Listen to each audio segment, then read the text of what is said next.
আমরা এখন আছি চাঁদপুরের মতলব উত্তর এবং দক্ষিণের যে সংযোগ সেতু ধনাগোদা নদীর উপর নির্মিত সেই সেতুটির উপরে।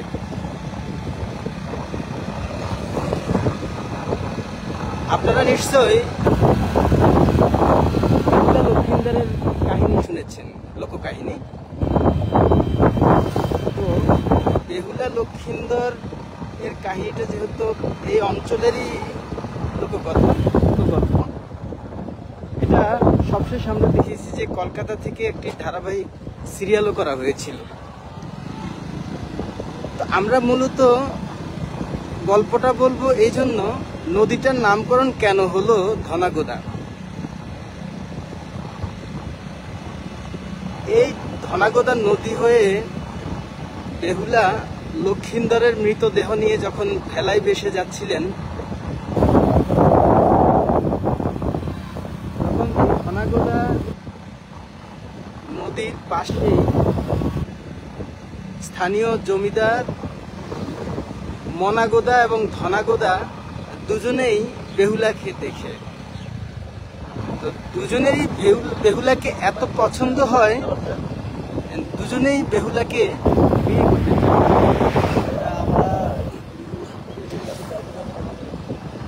যেহেতু বেহুলা তার স্বামীর মৃতদেহ নিয়ে ভেলাই করে যাচ্ছেন,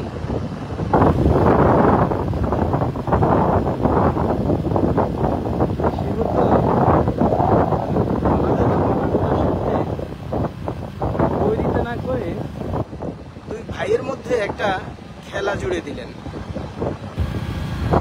বেহুলা বললেন, যেহেতু দুজনেই আমাকে পেতে চাও, আমাকে বিয়ে করতে চাও,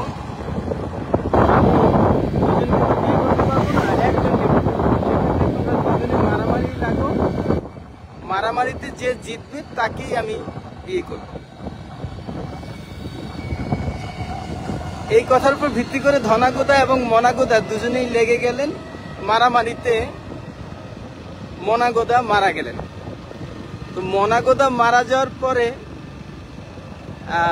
গল্পটা আসলে এরপরে আর কিছু নাই। তখন এখানে দুই ভাইয়ের মধ্যে এক ভাই বেঁচে থাকে, ধনাগোদা, আর ওই ধনাগোদার নামেই নামকরণ করা হয় এই ধনাগোদা।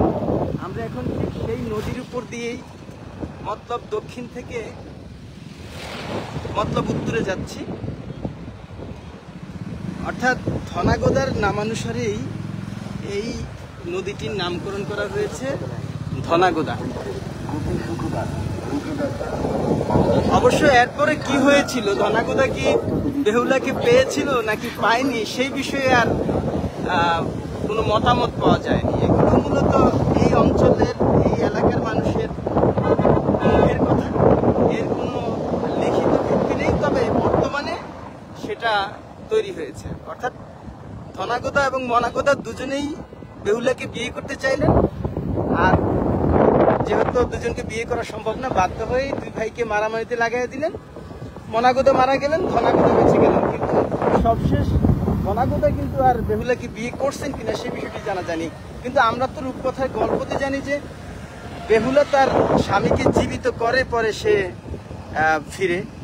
সুতরাং ধনাগোদা মনাগোদা দুজনের কেউই বেহুলাকে পায়নি, আর ওই নদীটির নামকরণ হয়ে উঠে ধনাগোদার নামেই।